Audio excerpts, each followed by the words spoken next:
मैं डॉक्टर विकास Nautiyal, associate professor history. आज हम जिस टॉपिक को ले रहे हैं, आधुनिक भारत के अंतर्गत अंग्रेजों की आर्थिक नीति का क्या क्या प्रभाव पड़ा है, क्या इम्पैक्ट रहा, क्या प्रभाव रहा, उस पर हम लोग बातचीत करेंगे। इस बात को समझने के लिए थोड़ा सा मैं जाना चाहूँगा इसके एक स्ट्रक्चर पर। जैसा कि अभी आपको ध्यान है, पिछले लेक्चर में हमने बात की थी कि अंग्रेजों ने जो औपनिवेशिक नीति अपनाई उसके अंतर्गत राजस्व नीति थी, जिसमें स्थायी बंदोबस्त, रैयतवाड़ी बंदोबस्त, महलवाड़ी बंदोबस्त। कृषि नीति आई, इसमें वाणिज्यीकरण की प्रक्रिया आई, कृषि का वाणिज्यीकरण आया। औद्योगिक नीति के अंतर्गत भारतीय कुटीर उद्योगों का पतन हुआ, जिसे विऔद्योगीकरण या डी इंडस्ट्रियलाइजेशन कहते हैं।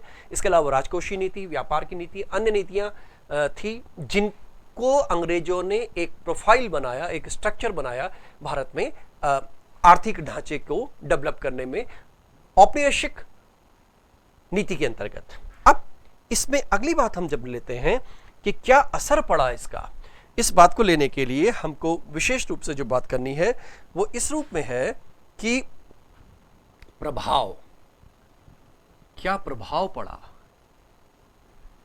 तो सबसे पहला जो प्रभाव आया वो ये आया कि भारत से संपत्ति का पलायन होना, ड्रेन, संपत्ति पलायन। दादा भाई नौरोजी ने जिसके बारे में डिटेल में चर्चा की थी, और दादा भाई नौरोजी ही वो व्यक्ति थे जिन्होंने इस मुद्दे को, इस इश्यू को अंतर्राष्ट्रीय स्तर पर पहुंचाया। ब्रिटेन की जो हाउस ऑफ कॉमन्स था, हाउस ऑफ कॉमन्स के वो पहले भारतीय थे जो उसके सदस्य बने, उसके माध्यम से उन्होंने इस बात को अंतर्राष्ट्रीय मंच पर पहुंचाया। इसके अलावा ग्रामीण क्षेत्र में जो अर्थव्यवस्था थी, तो ग्रामीण क्षेत्र में क्या क्या हुआ, खास करके ऋणग्रस्तता आ गई, साहूकारी प्रथा,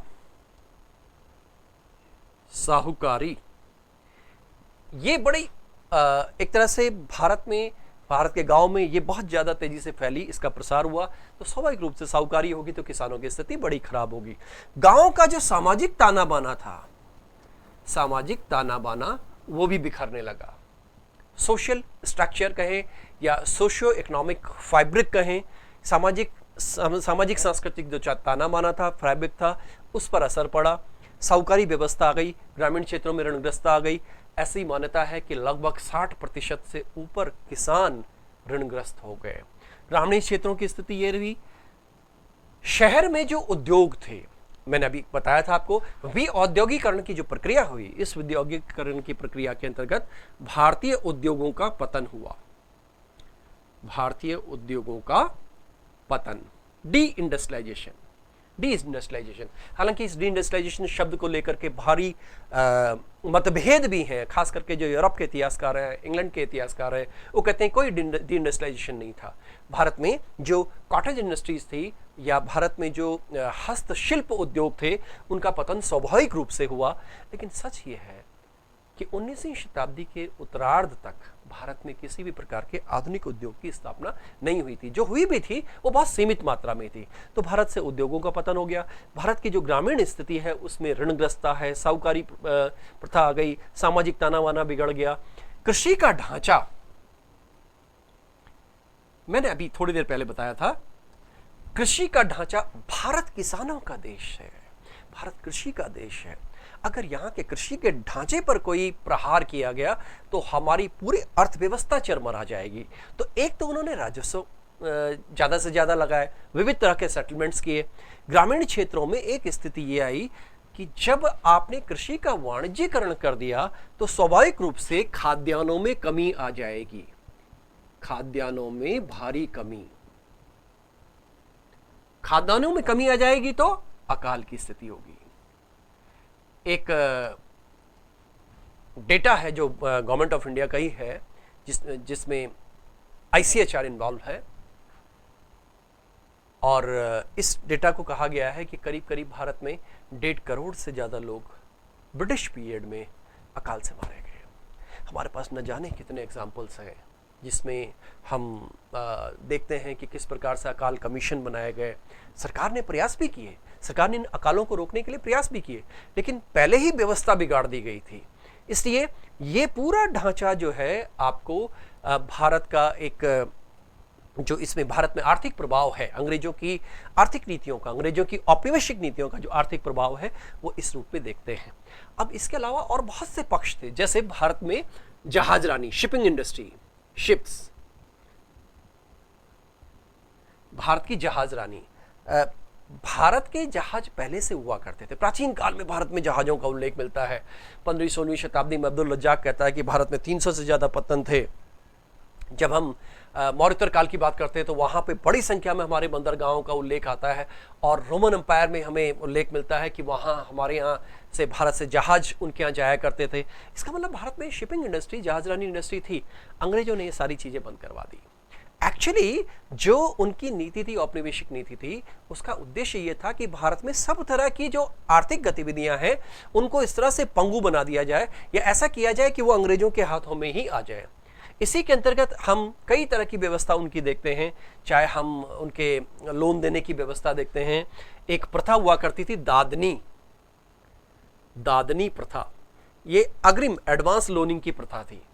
तो अंग्रेजों ने यहाँ पर जिस तरह से आर्थिक स्थिति को रखा, वो आर्थिक स्थिति ऐसी रही कि एक शोषणकारी स्थिति रही, और क्योंकि वो यहाँ पर औपनिवेशिक ढांचे के अंतर्गत ही आए थे, इसलिए शोषण करना उनका पहला तरीका था। लेकिन हालांकि उसके कुछ पॉजिटिव इम्पैक्ट भी आते हैं, जैसा मैंने आपको बताया कि उन्होंने जैसे भारत में रेलवे शुरू किया, रेलवे उन्होंने अपने फायदे के लिए किया, लेकिन उसका फायदा भारत को भी मिला।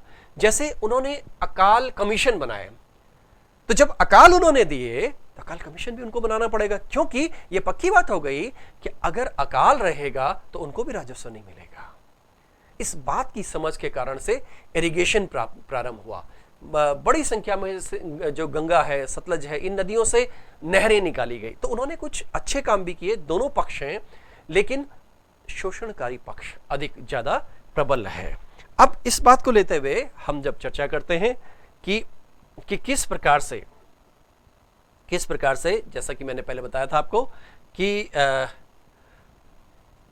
वन बाय वन अंग्रेजों का साम्राज्य कैसे स्थापित हुआ है, किस प्रकार से उन्होंने 1797 से लेकर 1840 तक भारत के एक बड़े भाग पर अपना नियंत्रण स्थापित कर लिया, और वन बाय वन हम देख सकते हैं कि किस तरह से ये ग्रामीण क्षेत्रों की स्थिति होती जा रही है, और किस तरह से उस वक्त का एक ग्रामीण सब अर्बन एरिया है ये, इस एरिया का एक चित्र लिया गया है। एक झोपड़पट्टी है, छोटी सी एक इंडस्ट्री पास में लगी हुई है, और ये आप देख रहे हैं ये बागान है, यहाँ पे भारतीय लोग लगे हैं, और एक अंग्रेज एक सुपरवाइजरी ऑफिसर के रूप में हमारे सामने हमको दिखाई दे रहा है। ये वही चित्र एक बार फिर से ये आप देख सकते हैं, भारतीयों की स्थिति, ये अकाल के दौरान भारतीयों की स्थिति देख रहे हैं आप कि किस तरह से इस क्षेत्र में भारतीयों को एक ये दारुणिक एक दृश्य है, और इस दृश्य के अंतर्गत भारतीयों की स्थिति क्या हो गई है। तो इस प्रकार से इसका अगला बिंदु हम देखते हैं कि दादा भाई नौरोजी, जैसा कि मैंने अभी आपको बताया था, उन्होंने ड्रेन थ्योरी का सिद्धांत उन्होंने दिया था। दादा भाई नौरोजी का धन निष्कासन का सिद्धांत, या ड्रेन थ्योरी, या इकोनॉमिक ड्रेन थ्योरी, या संपत्ति पलायन का सिद्धांत। एक किताब थी जो उन्होंने लिखी, उस किताब का नाम है poverty and un-British rule in India. Poverty and un-British rule in India, मैं बुक लिख रहा हूं, poverty and un-British rule in India. 19वीं शताब्दी के उत्तरार्ध में जब हाउस ऑफ कॉमन्स में ये एक प्रतिनिधि बनकर गए, इलेक्शन इंग्लैंड से ही लड़ा था, तो उन्होंने इस बात को प्रचारित करने की कोशिश की कि भारत का अंग्रेज किस प्रकार से शोषण कर रहे हैं, जो ये औपनिवेशिक सत्ता है ये किस प्रकार से शोषण कर रही है। इसलिए पॉवर्टी का कारण, अनब्रिटिश रूल का कारण उन्होंने अंग्रेजों की आर्थिक नीतियों को बताया, और उन्होंने इसको डेवलप किया। The wants and means of India, on the commerce of India, उन्होंने खूब से लेख लिखे, खूब सी चीजें प्रतिपादित की। इसके अलावा एक पत्रिका और थी जो इंडिया नाम से निकलती थी लंदन से, इसमें भी भारत की ये बातें अंतर्राष्ट्रीय स्तर पर जाती थी। तो दादा भाई नौरोजी ने इस तरह का ये बिंदु रखा। ये आप देख सकते हैं, जैसा कि मैंने आपको बताया, ड्रेन ऑफ वेल्थ यानी संपत्ति का निष्कासन। और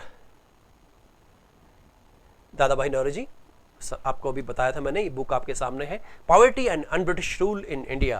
अंग्रेज कहा करते थे कि वो लोग कल्याणकारी हैं, अंग्रेज कहा करते थे कि वो भारत में एक कल्याण के उद्देश्य से आए हैं, वो भारतीयों को सिखाने के लिए आए हैं। तो इसलिए उन्होंने जो बातें रखी वो केवल खोखले दावे थे। इसलिए ड्रेन की थ्योरी अंग्रेजों ने स्वयं इस बात को एक्सेप्ट किया है। जॉन सुलिवन नाम का एक मद्रास रेवेन्यू बोर्ड का अध्यक्ष था, उन्होंने एक्सेप्ट किया खुद। उन्होंने कहा है हमारी व्यवस्था उस स्पंज की भांति है जो गंगा के किनारे से, एक स्पंज की भांति है जो गंगा के किनारे से सोखती है और टेम्स के किनारे जाकर निचोड़ देती है। यानी ये अपनी व्यवस्था की बात कर रहे हैं। ये स्टेटमेंट बड़ा महत्वपूर्ण स्टेटमेंट है। इसके उपरांत हम देख सकते हैं, ये एक कार्टून आपको दिखाई दे रहा है, देखते ही समझ में आ रहा है कि एक ये भारतीय है और भारतीय की स्थिति ये हो चुकी है और ये राज के लोग हैं, राज यानी ब्रिटिश राज, ये राज के अधिकारी हैं, राज के लोग हैं और भारत की ये स्थिति हो रही है। यहाँ पर ये एक प्रभाव आप देख सकते हैं, ये आपको देखते ही समझ में आ रहा होगा। अभी पिछले कुछ टाइम में इंटरनेट पे बड़ा प्रचलन में रहा।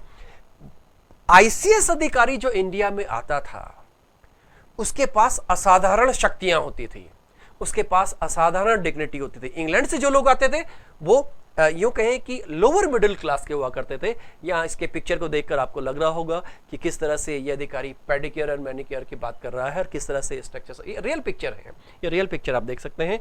इस प्रकार से जो भारत में अंग्रेजों की जो शासन प्रणाली रही, इस शासन प्रणाली का व्यापक इम्पैक्ट भारत की अर्थव्यवस्था में, भारत की ग्रामीण व्यवस्था में, भारत की सामाजिक व्यवस्था में हमें दिखाई देता है। आज के लिए इतना ही काफ़ी है। मैंने जो ये पिक्चर इंटरनेट आर्काइव से लिए हैं उसके लिए आभार व्यक्त करता हूँ। और इससे जो व्यापक और ज़्यादा स्टडी है वो क्लासरूम स्ट्रक्चर में या यूँ कहें कि PDF नोट्स के माध्यम से की जा सकती है। थैंक यू, धन्यवाद।